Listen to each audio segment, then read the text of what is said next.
Welcome everybody in the Off the Ball Network fandom and beyond, once again to our usual Monday night affair, the best baseball and hockey podcast going in the sports media landscape right now, brought to you by two of the most energetic personalities you will ever meet. And I say two because my co-host carries both of them at the same time. As always, one of the guys bringing you this show every single week, myself, Jurg, coming at you guys with the hockey knowledge on all things, in the rink and outside of it, of course. But as always, I am joined by one of the best in the sports media landscape. Dare I say he is a blossoming giant in the industry. My guy, the Mike Trout of the Bunts&Bruises Podcast, James Barcia. James, as always, I love doing the show with you. How you doing, my man? You know I'm doing great, Jurg. As always, the intro just butters me up. How can I have a terrible episode? I'm going to have an amazing episode now because every intro is just great. We upgraded the camera of America Sees. We got a new upgrade. We got that 4K IPS LED, yada, yada, yada. I don't even know what it does, but it makes me look even handsomer than usual. And you might see my dog once in a while. We just realized that in our test run, Jurg. So, I'm having a great day. And other than that, man, I'm excited to talk some sports. We had some breaking news this afternoon that I just had to text you immediately. I was driving. I don't suggest doing that, America, but that's how exciting the news was. But other than that, my sister graduated elementary school too, so shout out to her. But we got more big sports news coming in, so let's get right to it, Jurg. Well, big accomplishment in the Barcia household, so very much congratulations to her. And also, I think it'll only be a good thing when your dog comes in. I think our ratings will go up. I think people would want to listen more if they hear a dog bark here and there. So I think it's all good. We could potentially have your dog as the unofficial third host of the show, James. I think we should get on that.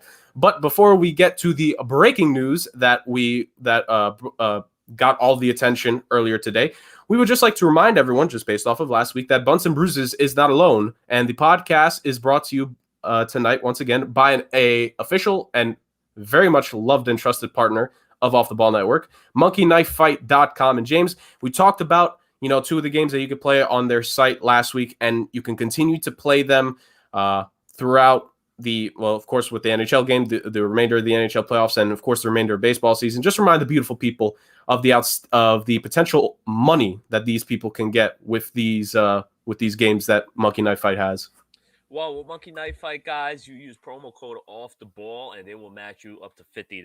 So once again, like I said last week, Jurg, it is free money, almost like betting on Atlanta to win in Game 5. It was just guaranteed, lock it up, free money.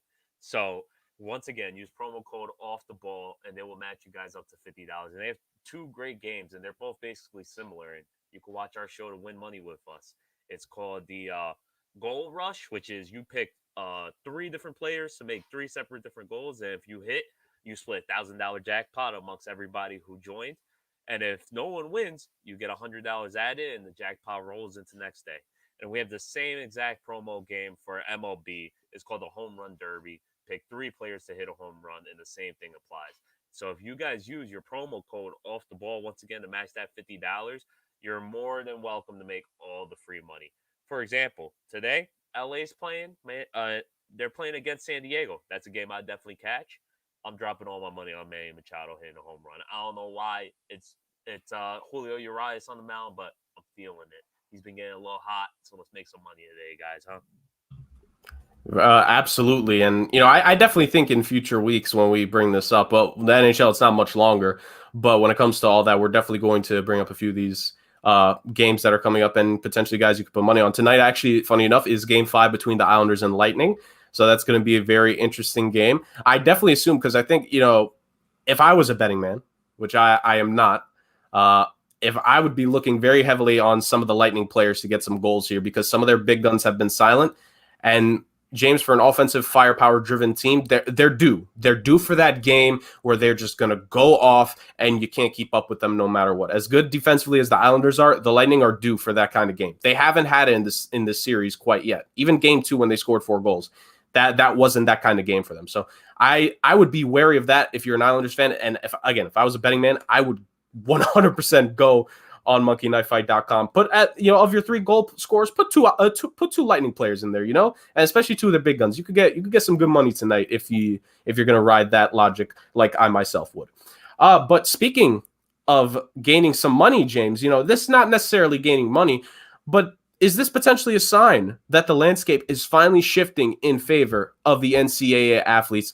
So yes, for those of you that pay attention, not even to just sports news, but just, I guess, news in general, because it was covered by multiple important, news breaking outlets. But earlier today, the Supreme Court ruled in favor of NCAA student athletes. Now, this isn't the big thing that I think a lot of people thought it was at first in terms of guys being able to make money off of their own likeness quite yet, but we'll get into that in just a few moments. This more so was about student athletes will no longer face any kind of punishment if the schools that they attend give them, purchases and items meant for educational requirements, which I know that may seem confusing to people, but the whole thing with the NCAA, an issue is that the athletes constantly get punished, right? And that can also, for the longest time, it expanded to if their school tries to help them out, the school would get punished for giving the kid a laptop, even if they need a laptop for class, giving them an internship, even if they are actually staying at the school for several years, the internship would help them in their field. That's just how grimy and stupid the NCAA has been for a very long time, right? And of course, it's more detailed than that. That's just the bare bones explanation of what I'm saying. But I'm saying this because the Supreme Court has officially ruled the NCAA can no longer punish these students. James, I'm going to throw this to you because I saw this, but you were the one that pushed for us to get this on the show, and I'm all for it because this is a topic that is near and dear to me in conversations. What were your initial reactions to seeing this law go down? My immediate reactions, this is great. This is something that should have been done years ago. Aside from, I can't even think of a bigger monopoly than the NCAA. This is literally free labor they get from these athletes. Athletes aren't even allowed to, let's say I had a son who was the next LeBron James playing for Duke or whatever. I can't even buy his teammates breakfast or a dozen bagels because apparently it breaks the rules. Apparently there's a rule where the school could give them a bagel, but they can't give the cream cheese or something stupid like that. Like it makes no sense what the NCAA does. And like you said, Jurg, this isn't the forward movement that's exactly going to lead them to making straight money, but this is the first step. And honestly, it's the first step of many because the NCAA makes millions on top of millions. And you said these schools actually try helping the athletes. Maybe some, but I don't think all the schools help as much as you may have seen, Jer, because they go, yeah, we can't give you a laptop because of the rules. Sorry, like they really don't care if they can't give you a laptop or not because you're making them hundreds of millions of God knows how much. You know how much they make on those jerseys, Jer? Those jerseys sell like $150 a piece, and the kids don't even see a single dollar of that.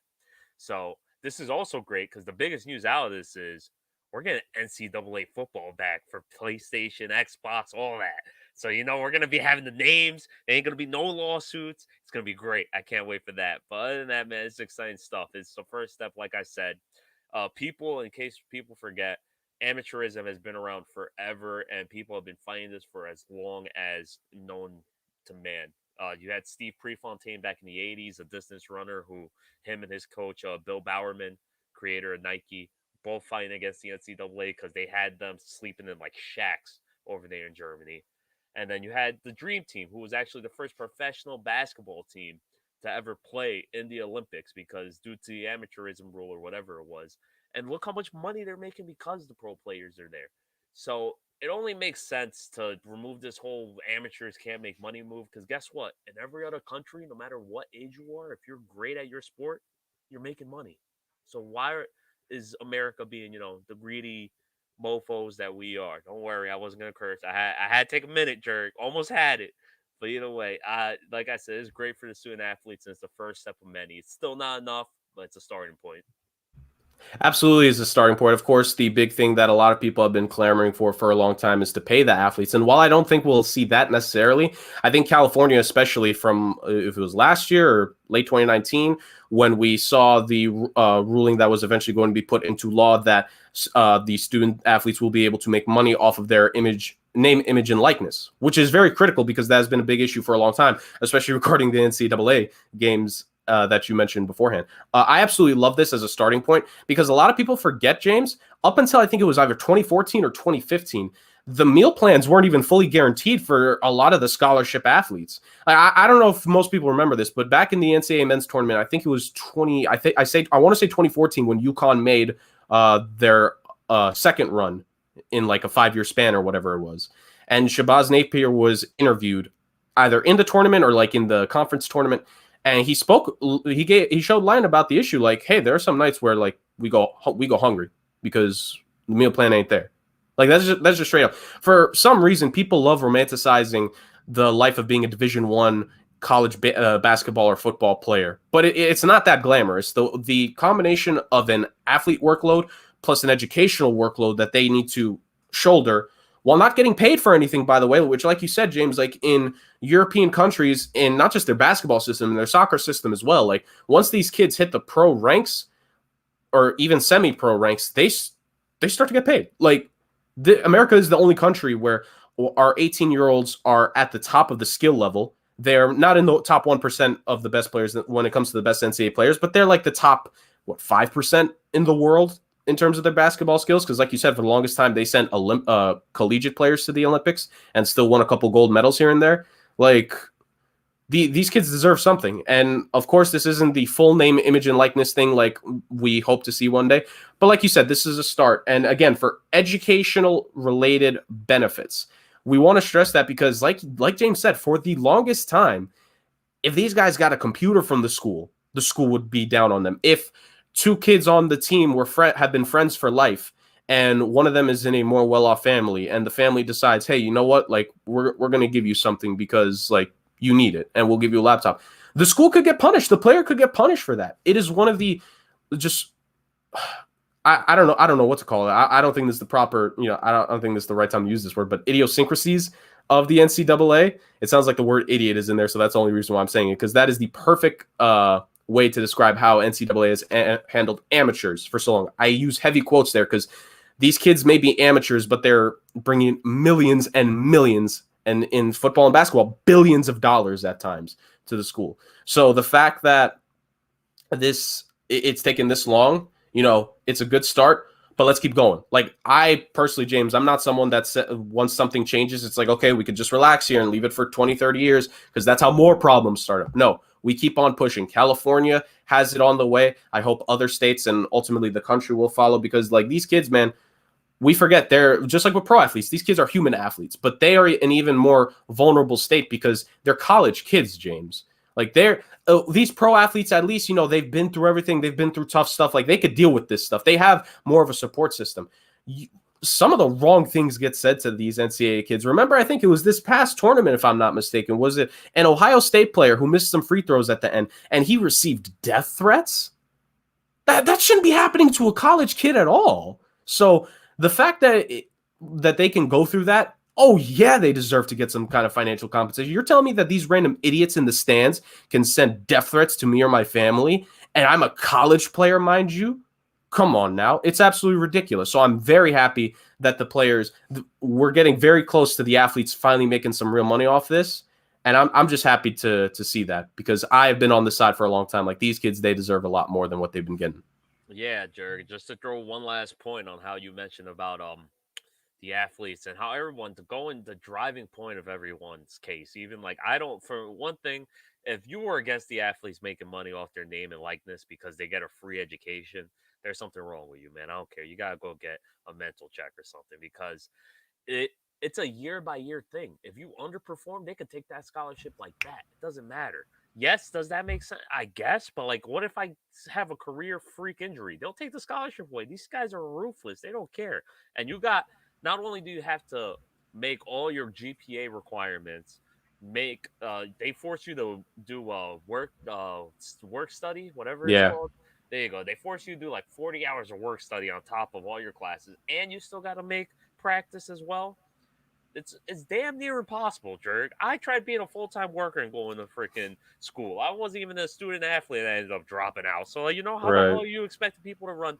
Basically, have 3 jobs: being a student, a worker, and an athlete. It's physically impossible. So like you said, Jurg. Just last point I want to throw out there: it's great to make this move, but like I said before, we need to really hammer down on this. Oh yeah, absolutely. And like to your point that you mentioned, these kids, they could get the scholarships taken away from them before they even get to the college. If you suffer an injury in your junior year of high school and it's bad and it may affect how you play, like it could be taken from you. Just look this stuff up. There are stories of these kids who they suffer these injuries late in their high school careers and the scholarship is taken away and they go from committing to a university and they would have gotten a lot of financial compensation to it being taken away because these universities, just like in the professional levels, they don't value these kids. They view them as just bodies. And the NCAA for a long time has been able to do that because the next group will come in, the next group will come in. But we are starting to see with the NBA, which is why I've loved what the G League has been doing with this G League program. And these kids can go and they can make some money right out of high school and get professional training before they go into the NBA itself. That's why I love that. Put some pressure on the NCAA because we need that. Straight up, we need that. And this is going to eventually help all students because even if you're not a professional NBA, even if you're not NBA or NFL prospect per se, like if you don't do either of those sports, with name, image, and likeness, if you become the top lacrosse player in your state or your county or the top volleyball player, you can run clinics while you're at school and be a part of that and get paid for it. Exactly. And get money from it. Like, this is just a win-win, honestly. So the fact that people have been against this for so long has always been a stick in the craw for me personally, because I just don't like James at the age, you just said it, at the age in college, you were trying to be a full-time student and a full-time worker. I was a full-time student and a part-time worker, and I wasn't overwhelmed, but I was just like, there were just some days where it's like, oh, come on, dude, seriously. Now imagine all the hours of practice. And like you said, work study. Hey, work study ain't easy, by the way. There are going to be some annoying people you deal with, both personal experience and friends that I've had that do it. So at the end of the day, man, I'm just so happy that these athletes, they're starting to get a little bit a stick in the craw. Hey, it's a hockey term. I've heard it only in hockey, so that's just I'm glad Mo said something because you said that. I was just like, it don't sound pleasant, but I don't know what that means. Yeah, it ain't pleasant, and that's what these athletes have dealt with for a long time. So I just want to say, it's true. It's true. I do have old man terminology. Yeah, hey, I'm an old soul. But speaking of which, we're happy to see that the NCAA athletes are going to eventually get improvements in their, place of work, you could kind of say, because let's be honest, Division I collegiate sports, it's kind of work. But what about, professional athletes? A couple guys in the NHL could be finding new homes soon as well. So the big piece of news that broke after last week's episode, which, great timing for us that I had to wait all this time for it. But Jack Eichel of the Buffalo Sabres has been very unhappy. James, this is a situation that I know you've monitored because I've mentioned his name several times. But Jack Eichel of the Buffalo Sabres has grown very distant from the organization in recent times. It all started, well, it's been like this for a while, but once he finally got hurt this past season, it really accelerated the process of him just almost, I think, completely cutting contact off with the team. He does not want to deal with that organization anymore. I can't say I blame him. I can't really say I blame him for that. And it's kind of muddled, but now his name has been brought up in trade rumors heavily. And Pierre LeBrun himself said that he wouldn't be surprised if before the Stanley Cup Finals even is over, that Jack Eichel could be on the move. So there was a report when it came out last week of some of the teams that were named initially. Some may have dropped out at this point. I'm still going off of these 6 teams that I saw floated around a lot last week. And those 6 teams were the Los Angeles Kings, the Minnesota Wild, the Anaheim Ducks, the Columbus Blue Jackets, the Philadelphia Flyers, and the New York Rangers. Now, obviously, those 6 teams would love Jack Eichel. And I think you left the team out, Jurg. Last I saw, there was your Blackhawks or in that competition or in that sweepstakes for Jack Eichel. Yeah, I'm not going to get my hopes up. That, and also, like, are we really going to become the Toronto Maple Leafs and have multiple players with $10 million or more on the roster at the same time? Like, you could try that, but I mean, Chicago should be trying to get back to the playoffs, so heck, if that works, maybe. But I would also like to win a playoff series again, which Toronto Maple Leafs fans can, like, they could sympathize with that, considering it's been so dang long for them. So those were the first 6, and of course, like James mentioned, my Blackhawks in there. It's interesting. So I think of all these teams, let's just go based off of fit first of all. I think Anaheim would be phenomenal for Eichel.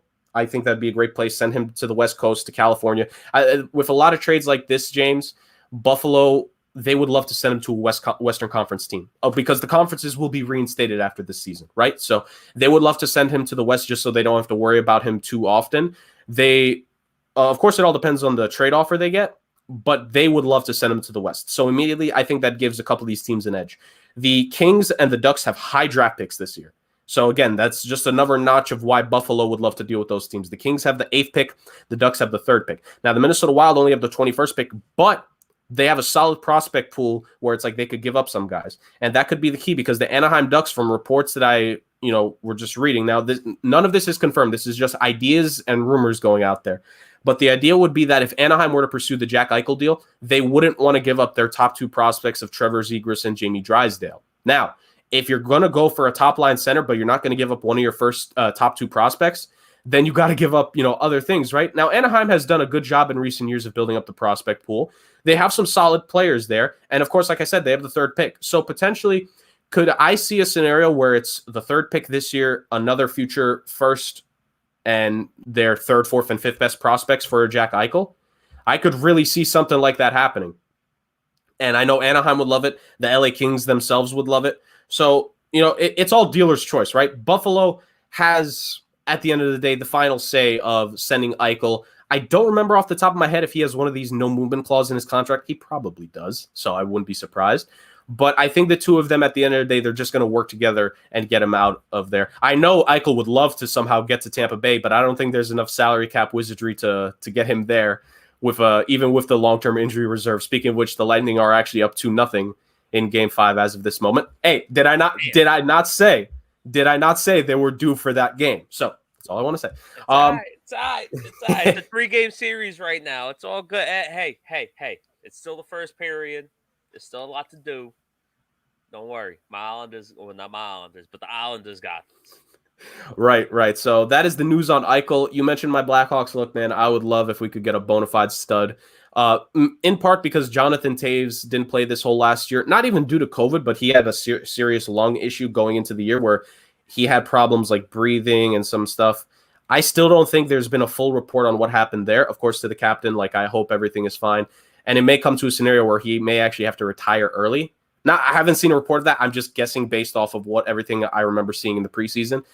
And if you lose your captain, your first-line center, the heart of the organization for over a decade, it would be an adrenaline shot if you could add in a top-line guy like a Jack Eichel. So that would be phenomenal if Chicago were to do that. We actually have some good prospects. There's only honestly 1 or 2 guys on that whole team. Well, 3 guys technically, but younger players, I mean. There's only 2 young players on that team that I consider untouchable. If you want to give the rest of them up, go gladly do that, Chicago. Straight up. Gladly do that. And they have a lottery pick this year, too, by the way. So not saying it's impossible, but I'm not saying it's going to happen. Like I said, I am a very realistic sports fan. I would love Eichel to come to Chi-Town, but I'm not going to get my hopes up for it. I'm just not. But that doesn't mean that our news around the NHL is done, because while Buffalo Sabres may soon be happy that Jack Eichel could be leaving the team just to have a true refresh as an organization, there's another team with a phenomenal young star going on superstar that is in fear right now. So Kirill Kaprizov, the absolute rookie dynamo from the Minnesota Wild this season, he only signed a 1-year deal, if I'm not mistaken, when he came over from the KHL here to North America. And in his one season, he absolutely was just a house of fire for Minnesota, a wildfire, you could say. Set the Minnesota rookie record for most goals in a season. I believe same thing with points. The kid is just absolutely amazing. He's part of the reason why they were such a threat in the first round to Vegas, and also the regular season to Vegas and Colorado. James, I'm sure seeing some of the Vegas Golden Knight games, if you saw them with Minnesota, this kid jumped off the screen. He is just that kind of talent. He's that special. Calder Memorial Trophy. I think he's won it. If he hasn't, he's the favorite.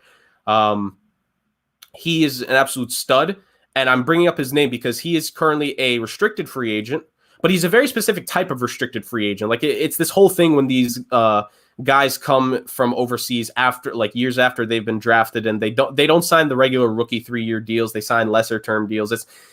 My Chicago fans know what I'm talking about. We've dealt with this with Panarin and Kubelik and stuff like that. Blackhawks fans know what I mean here. So Kaprizov is a free agent, and Minnesota's trying to negotiate a long-term deal with him. Who wouldn't be trying to negotiate a long-term deal with this kind of talent? The problem is that from reports that I saw, he only wants to have a short-term deal, and that can create some tension. Again, going back to Chicago, Blackhawks fans, we know this. Short-term deals are a very common thing with guys like this. You think of Artemi Panarin when he first came into the league. He only signed a 2-year extension. when his initial contract ended. Same with Dominik Kubalik. He actually just played the first year of an extension this past year in 2021. So this is a very common thing for these overseas guys to want a short-term deal first, build up their value more, and then cash out. It worked wonders for Artemi Panarin with the contract he got from the Rangers after his very short extension from his entry-level deal. So at the end of the day, I'm not surprised. But here's the tenuous part for Minnesota. He's a restricted free agent. Yes, I don't think with his kind, I don't know if other teams could properly offer him. But what he could do is actually leave the NHL and go back to the KHL. Now, this is the part that is worrying me, James, is that I think it is a very realistic chance that KHL, I think it was CSKA Moscow was the team that I saw in the report that is, I don't know if they've been talking to him, but they want to have these contract discussions with him. James, in your case, I know obviously you would love to get him long-term, but should the Minnesota Wild just bite the bullet here and give him the short-term deal that they want? You should totally bite the bullet here just because, sometimes it ends up working out. And yeah, it's probably better for you to sign him long-term and for cheaper, but you sign for that short-term deal and he kills it, you have a more definite idea of what number to give him, because that's probably half the reason they don't want to pay him, because they don't want to end up with one of those $10 million contracts that you just mentioned, Jurg. It's probably more than $10 million, but you get the point I'm making. They don't want to end up with too many contracts that are too big. They don't even got that many big contracts to start with, so I just don't see why they wouldn't make this signing, but they're probably worried. It's almost like when the Mets were worried to give Jacob deGrom that extension, and then now he got it.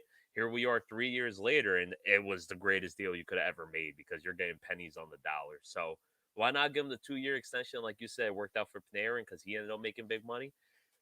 Give the kid the big money when the time comes. But, just you don't want to lose talent like that, especially talent that you drafted, because when you lose talent like that, it tears apart your culture, really. Because it's like when you do draft other good players like that and they start coming up, it's like, why am I going to stick around here if they're just trying to lowball me every freaking time? So I think they should just bite the bullet and give him the 2-year contract.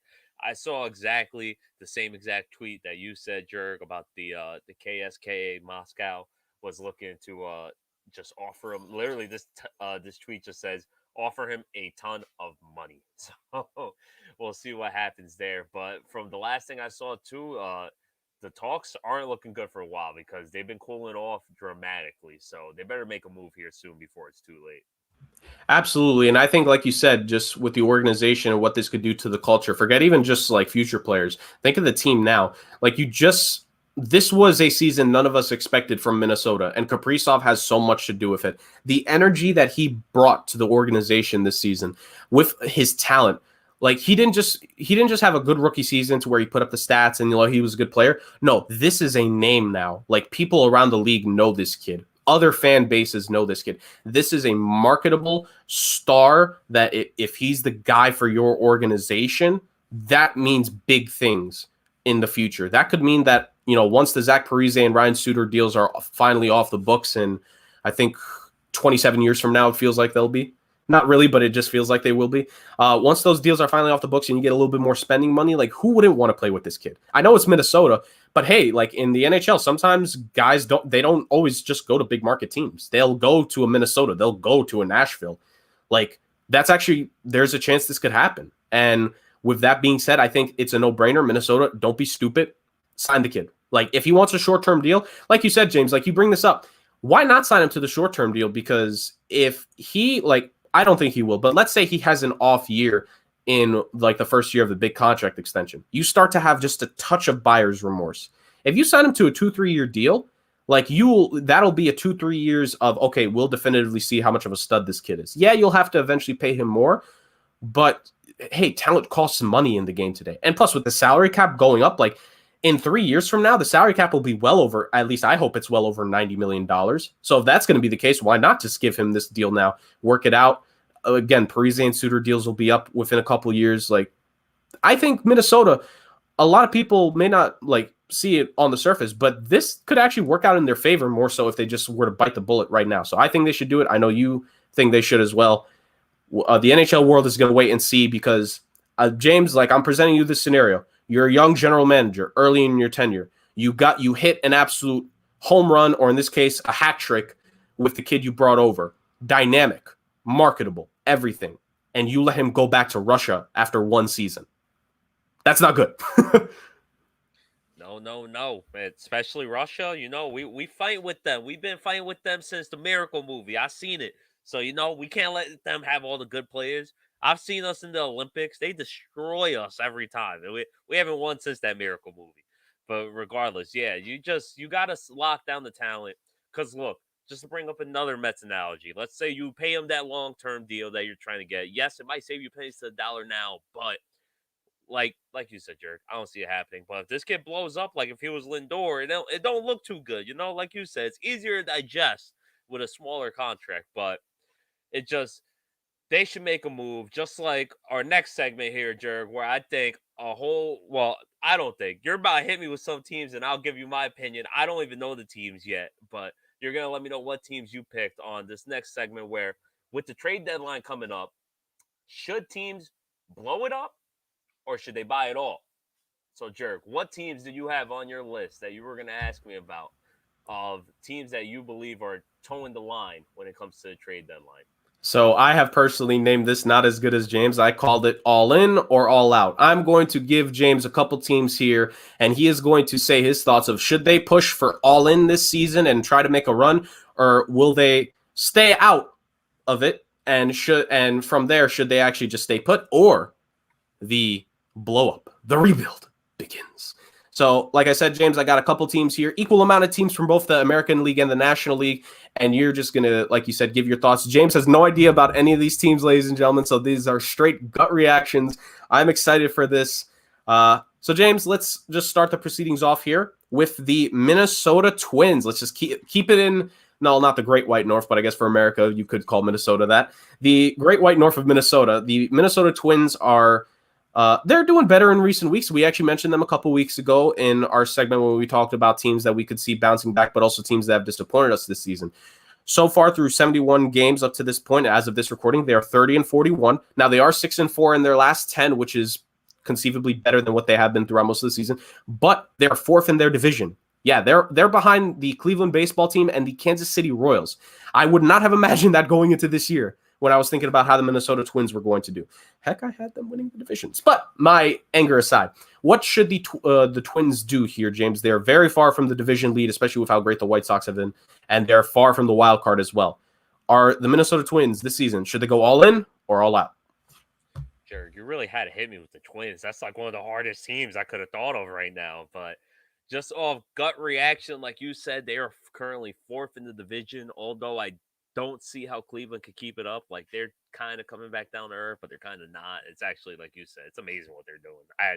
If you check my preseason rankings, they were way, way down low. But irregardless, I personally think, now you mentioned it, I think the Minnesota Twins should blow it up. Just because they are way down. Not blow it up. Blow it up is a strong term. But they should definitely be sellers this trade deadline because they do have some young talent. Like I said before, you finally got Byron Buxton, who's looking like an MVP. He just came back yesterday. You have Alex Kirill, something like that. I don't know. You know I'm bad with these names. You probably know that one. But you have a lot of young talent there. But you also have a couple of veterans who you signed them to fill in the holes you need, and that's just not what they're doing. You have the everlasting Nelson Cruz, and as great as he is, as great as he's been doing for you, I think you got to sell him before it becomes that year where it's too late to sell him. And their pitching, it doesn't seem like, aside from Barrios, anything's going to come out of it. And honestly, with the way he is pitching this year, I would be a seller on Barrios because he is having not a Cy Young year, but any championship caliber team right now would love to have him. Talking to you, Yankees. But either way, and the bullpen has just been complete shambles because you signed Alex Colomé, who was a lockdown, if not the best closer last year, and he has been just god awful. I believe his ERA currently is in the fours. So I do think that the Minnesota Twins should be sellers. But trade deadline is a long time from now. Currently, I think they should, where they currently stand, I think they should be sellers. But we will do this again in a month and a half, just to see the reactions. But like I said 2-3 weeks ago, they could be a bounce back team if they get healthy and the pitching puts it all together. Yes, and actually, I like the fact you mentioned it because I think when we're closer to the trade deadline, we're definitely going to revisit this and what they were now. So you're going to say Minnesota should be a seller come the deadline. and we'll revisit, see how close they are, and are they maybe going to go with what you're thinking now, or will they have made a complete 180? Like you said, I don't think Cleveland can keep it up forever. I don't think Kansas City, by any chance of the imagination, it's a snowball's chance in hell that they'll stay third in the division for long. So I think they'll go down as well. Minnesota could rocket back up, but you can't just rely on the teams that ahead of you to fall. You need to start doing your thing. And while 6-4 is nice, they need to do a little bit more. That's all I'm saying. Sorry, Minnesota, we need more. Speaking of needing more, this superstar has needed more around him for a long time. Mike Trout of the LA Angels. The Angels currently are 36-36 on the season, which is actually pretty good compared to how most seasons they are. I kind of feel bad for them because the Astros and the Athletics are just so good this season. So the LA Angels, James, considering the fact that one of the teams above them is leading the division and the other is one of the 2 wildcard teams because it's no more expanded playoffs, what are the Angels going to do? Do you think they'll actually get over-aggressive and try to make a run here? Or are they just going to sit tight because potentially management's going to think this just isn't the year for us? These other 2 teams are way too good. With my GM cap on right now, Jurg, if I was the GM of the Anaheim Angels, I would be a buyer because it's just, like you said, are they going to put a pin on it and just say, let's take it off this year? You can't, because you do that almost every single year. And technically you don't, because in the offseason recently, you've been spending the money to try and get something going, but it just hasn't worked out for you, unfortunately. But with the way Ohtani's playing and Mike Trout currently isn't, he's still injured and he's going to come back, I believe, relatively in a couple weeks. You did, and Anthony Rendon's finally bouncing back. I believe he's injured as well, but you do have the potential to bounce back and play great because you are, as you said, Jurg, 4th in your division, but you're only 7.5 games back. You have the Mariners in front of you who are only a game above you. And right now, all you need is, yes, you need the Athletics to potentially have a collapse, which they don't look like they're doing at the moment because they look like the same old Athletics, which I did mention also. I ranked them low and I said, watch, they're going to bounce back and just be good. Same as the Rays, because I ranked the Rays way too low, and here they are, best team in baseball. But that's how baseball works. There's no crying in baseball, so it doesn't matter if I got it wrong or not. But the Angels are sitting perfectly at 500 right now, and I think they should be buyers. And honestly, they should be buyers and start making phone calls to the team I just mentioned in the Minnesota Twins, because if they added Jose Barrios to their lineup, it would just add a great. You would get either if he's not your ace, he's going to become your number 2 hands down. Luis Castillo is finally looking like he's bouncing back to normal. So it's just, I think they should be buyers. It's kind of another tip in the line right here where you're wondering, where am I going to go with this? But they should be buyers because really, what do you have to sell if you're the Anaheim Angels? And if you are selling, you better blow the whole damn thing up. Right, and I think for so long we've all been wanting them to do something to get Mike Trout back into the postseason. And I think as well this season, and I think this should be the plan for the next 2 to 3 years, James, Shohei Ohtani, as much as he's been an absolute stud this year on both sides with pitching and hitting, I don't think that's going to last forever. Like at some point, I think the Angels will want him to do one or the other only. I really do think so. So, and again, maybe I'm not saying he can't do both of them for a while. I would love to see him do it, but the human body, it's not meant to do this for a consistently long period of time, because these are not, this ain't, if every season was like 80, 100 games, maybe, but this is a 162 game regular season. So to expect him to be like this for his entire career, that's just not fair. I only see 2 to 3 more years of him doing that max before the Angels maybe try to change it up. So I think if you have this period of time where he's going to be dominant on both sides, why not go for it? So I'm not going to give my take for all these teams, but I'm with you. I think they should be buyers.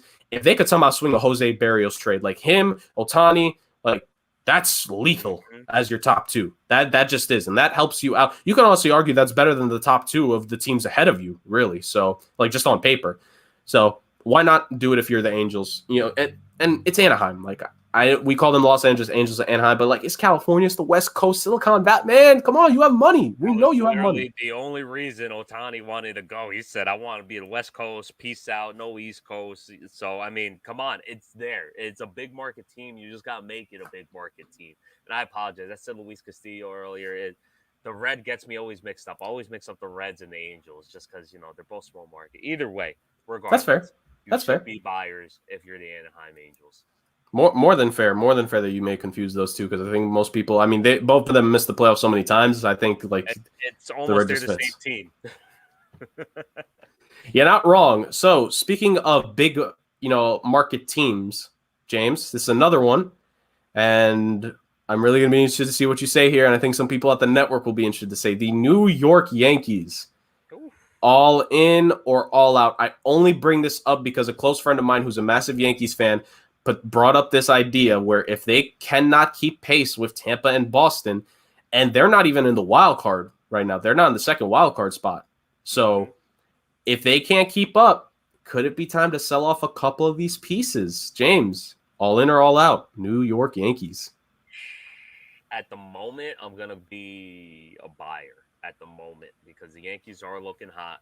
But like I said, trade deadline's in another month and a half, whatever it may be, and things could turn quickly because the Yankees have been like this all season where it seems like right when it seems like they're about to pick it up, an injury happens or the bats die. And that's been the main thing about the Yankee season.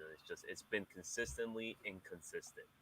So I believe the Yankees should be buyers at this moment because the offense looks like it's finally waking up. You finally got Gary Sanchez, who's been batting, I think, about 300 for the last month. He's looking like that player that you guys have been wanting when he first hit whatever amount of home runs in like 30 games, which I didn't. I've been calling. I'm sorry, I'm not a Gary Sanchez fan whatsoever. Right. After that half a season, I was like, dude, it was half a season. Let's see him do it again. But irregardless. It was that rookie year. Like him and Judge, they debuted together and just like smacked all the homers. Yeah. Yes, that was the original baby bombers right there. I mean, they ain't babies no more. They regular grown men. And they can't and they could barely bomb home runs anymore. So exactly. Like what happens? Which brings me back to why they should be buyers at the moment because they are hitting home runs. But if things turn very quickly, which they could, because like you said, Jurg, they're right now third in the division. The Blue Jays were above them. They are 4.5 games back from first. The Rays are only half a game away from first, and the Red Sox hold that currently.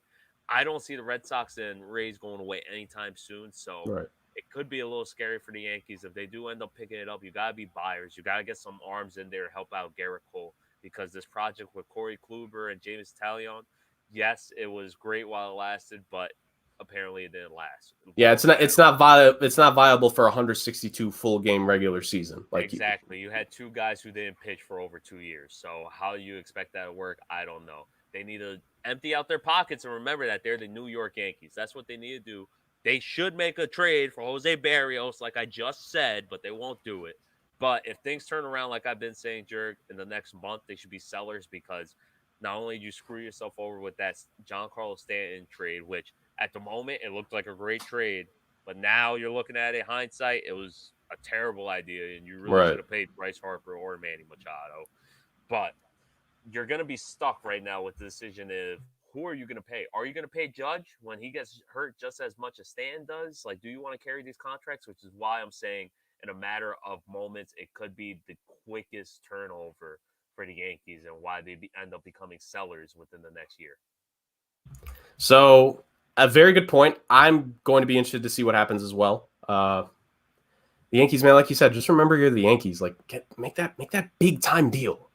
Just make that big time deal. Like, they have the depth too. That's the funny part. So that's how I see it. That is how I see it. Arguably, they have the depth because after their starting line, I mean, I'm not. Well, I mean prospects. Prospects. Yeah. Like you can make a trade. Sell them everywhere. I don't know why they're not doing it. Brian Cashman, he got to go. Aaron Boone, they got to go. I'm sorry, Yankee fans. I'm not trying to hate. You guys got to change something because you guys should have been You should at least made a World Series once. I don't care. No excuses. You're gonna yell at my Nets. I can yell at you guys. Next. So moving on from a team that should have made a World Series recently to a team that did and won the World Series recently, the Washington Nationals, standing at 33-36 on the season, fourth in the division, I believe, if I'm not mistaken, or tied for third, whatever the case is. Now this is okay. So this is interesting, James, because the Nationals made that Cinderella run a couple years ago, and I'm sure fans are holding out the hope that they could do it again. But with the aging pitching core, Strasburg has only started 5 games this season. I still cannot name another hitter aside from Juan Soto. I'm going to be completely honest with you. Could it be time, like all in or all out? I personally think like it may be time to just sell it off. Like you've won the championship. this isn't a team that I ever thought could have won multiple rings. So, like they got their one. Why not hit a little bit of a reset button? I personally, Jurg, I really did think this was a team that could have made consistent runs. Honestly, this was a team why when the season started, I said that NL East was going to be one of the toughest divisions in baseball. And, my Mets being the Mets, we're just running through it. But regardless, they should have had one of the best rotations in all of baseball. You have Max Scherzer, Hall of Famer. You have Steven Strasburg, where when he's actually healthy on top of his game, he's a top 5 pitcher in the league, hands down. You have Patrick Corbin, who's just this year, he's not looking great whatsoever, but it's a lefty. You have former World Series pitcher, 2-time World Series winner, John Lester as your 4th pitcher. Like, do you hear this rotation right now? It's just, it should have all worked out strictly just off your pitching because everyone knows baseball is a pitching game. And then they signed Brad Hand off in the offseason, but he's been looking iffy. So I think they should be sellers because the Washington Nationals, although you can't name many bats, like you said, Jurg, they still have a couple, but when you add their entire roster together, they are currently the oldest team in the league. And that's never a place you want to be, especially when you're close to not making the playoffs. Like I said, Jurg, they are currently 3rd. They're only a game away from the 2nd spot in the division right now.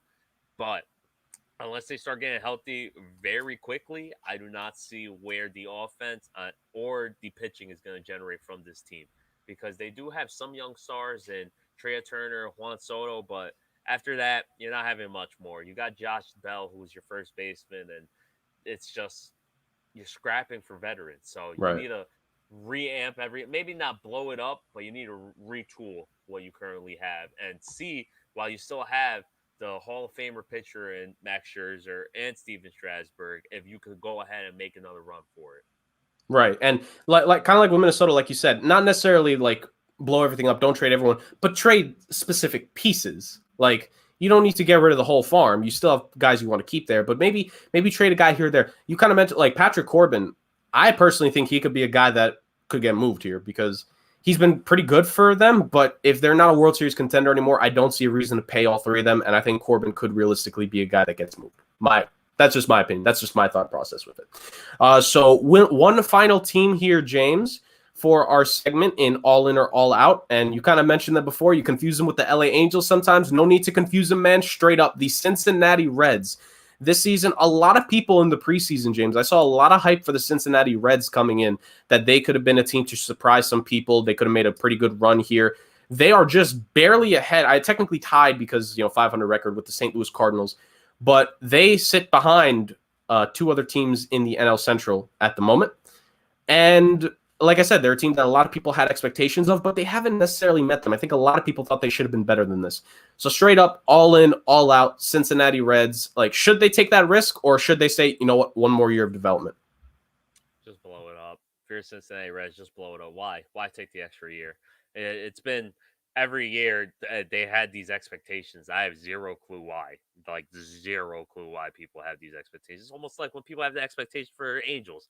Like I said, Jurg, they're almost the same exact team because people have these high expectations for both of them, but like they're gonna disappoint you. So why even bother? So they should just sell. But the thing is, like, who they really have to sell currently, because like I said earlier, you got Luis Castillo, who he was looking like a young, promising star. This year, he's not looking too great. And that was going to be, when the season started, he was your number 1 top tier asset you had, because there was rumors flying where actually he might have gone to the Yankees when the season was starting. People forget that. And now I could trade him for a ham sandwich, really, and they'd be happy with that. And honestly, they have some young prospects coming up. Not prospects. They have young players coming up like Jesse Winger or Jonathan India and Nick Senzel, who are having good seasons. Not great, good. Jesse Winker is actually having a very good season. But other than that, they don't have much. I would start trading people because you got Sonny Gray, who's been hurt all year. You got what used to be everlasting Joey Votto, who he's clearly no longer everlasting. And last but not least, you got a MVP player, Nick Castellanos, who, with the way he's playing, how can you not just sell him right now for assets? Because he's clearly not going to be in your future plans with his age. And while you said that, I think Castellanos just made a shot to deep left field, and the ball game is now changed, if you get that reference. You're a real one if you get that reference. So that concludes our all in, all out segment. Those are the 5 teams. So just a recap for the Yankees. James said they should be a buyer. For the Minnesota Twins, to this point, they should be a seller, but not a complete blow up. For the Los Angeles Angels, buyers. For the Washington Nationals, same thing, sellers as of now, unless things rapidly change. And for the Cincinnati Reds, sellers. And to James, they should blow it up, but very valid question. What do they have? What do they have to really get something back? So that is the conclusion of that segment, leading us to the final segment on today's show, our How to Be a Fanatic segment, where me and James will take you throughout both the NHL and the MLB to every single organization and tell you 5 reasons why you should be a fan of these teams. And, we talked about a lot of things regarding West Coast teams today, and a certain city in particular. So, of course, this week, guys, you picked up on the subtle hints here. Anaheim is who we have today for our segment, and I'm going to begin the proceedings with the Anaheim Ducks. So 5 reasons you should be an Anaheim Ducks fans. Number 1, most importantly, they were founded based off of the 1992 film The Mighty Ducks. Like, Disney wanted an NHL team immediately with that movie, and they got the Mighty Ducks of Anaheim created. That was literally their name when they first began. That in and of itself is just awesome. It birthed so many beautiful things. Some kind of rough jerseys here and there, but some pretty nice ones ever since. I'll get to that later. Number 2 of why you should be an Anaheim Ducks fan. They were the first California team to win the Cup. So when the expansions in the NHL happened and Gary Bettman wanted teams in Florida and in Texas and California, they were the first California-based team to win the Stanley Cup. They won it back in 2007. So for anyone that wants to say anything about you being a bandwagoner, yeah, you may be new to it, but hey, this is the team that got West Coast hockey popping. They walked so the Kings could run, although technically skate, stride. Mixing up my references, we're moving on from that. We're pushing on from that.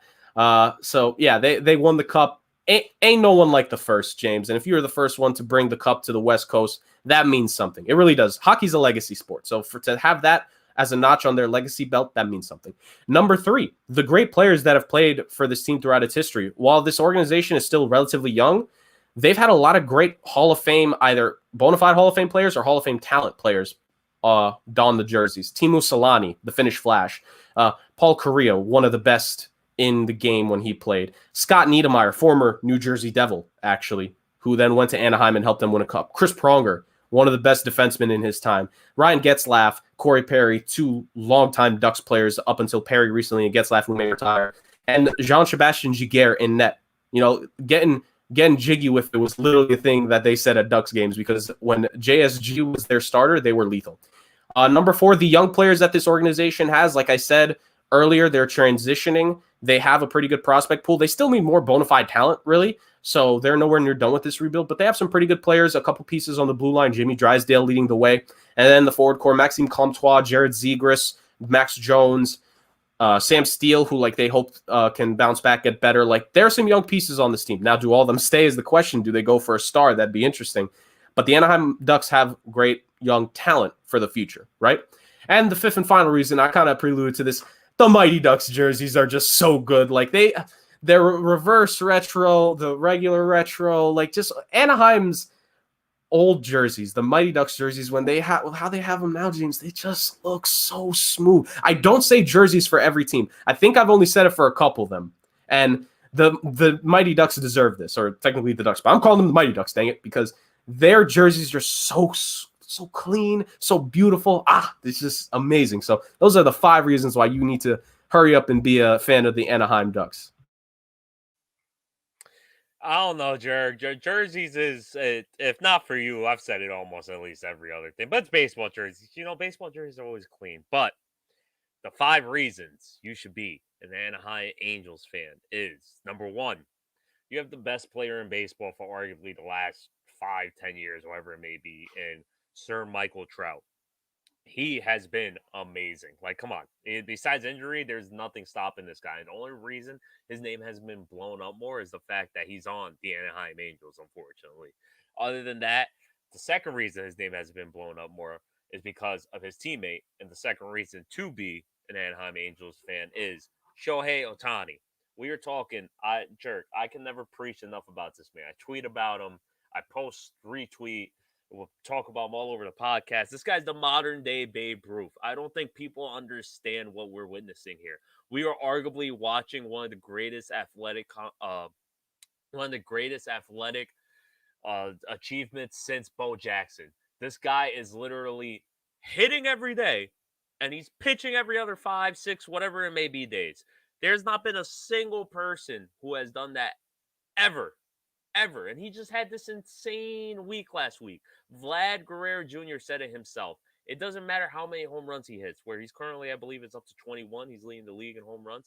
It doesn't matter what he does to try and win an AL MVP because Ohtani is on both sides of the ball. Just this past week, on Tuesday, he hit a home run. Wednesday, he hit a home run. Thursday, he had 6 innings pitched, 1 earned run, 5 Ks, and the W. Friday, guess what he did, Jurg? He hit 2 home runs. Saturday hit a home run, and Sunday hit a home run. Like, that's insane. Who does that? Who does that? Who does that? Shohei Ohtani. Exactly. The third reason why I believe you should be a Anaheim Angels fan is they have the coolest mascot ever. Forget Gritty. Forget the Philly Fanatic. He wasn't even an option. Mr. Met might even need to take a step back to this guy because they have the rally monkey, Jurg. I didn't even know this was a thing until I started doing research. It is literally like the monkey you've seen in Friends that like Ross has as a pet, and he wears an Angels jersey, and he's just literally, he's there for rallies. He gets pumped up. He gets the fans pumped up. If I saw a monkey, I'd be pumped up. Doesn't matter what's going on. The number 4 reason. Told you, Jerry, I can't count. I couldn't do a full-time in college. So the number 4 reason why you should be an Anaheim Angels fan is not because of my dog, but because they are the little brother in LA. So once again, if you don't want to be a Yankee fan or a Dodgers fan where they are the top tier, and you want to be like me, be a Mets fan, be an Anaheim fan, all right, you're going to have a lot of heartbreak in your life. But, when they're doing good, the victory just tastes so sweet. And the 5th and final reason why I think you should be an Anaheim Angel fan is your owner is actually, as much as I was just trashing him, he's actually someone who cares a lot because from the day he took over of the franchise, he put the fans first. Jerk. What besides food, what do I love more than food? Beer. I know, exactly. You didn't even have to answer it. I know. First thing he did was he lowered the beer prices, he lowered the concession prices, and he has clearly showed the willingness to spend money for this team. So he's the 5th and final reason. And when the top of the top is the best, that's exactly what you got to do. And those are my 5 reasons why you should be an Anaheim Angels fan. And a phenomenal reason with that last one. When someone cares about the fans, it's a special thing, especially for ownership. And speaking of caring the fans, we care for you fans that join us every single time and listen to us.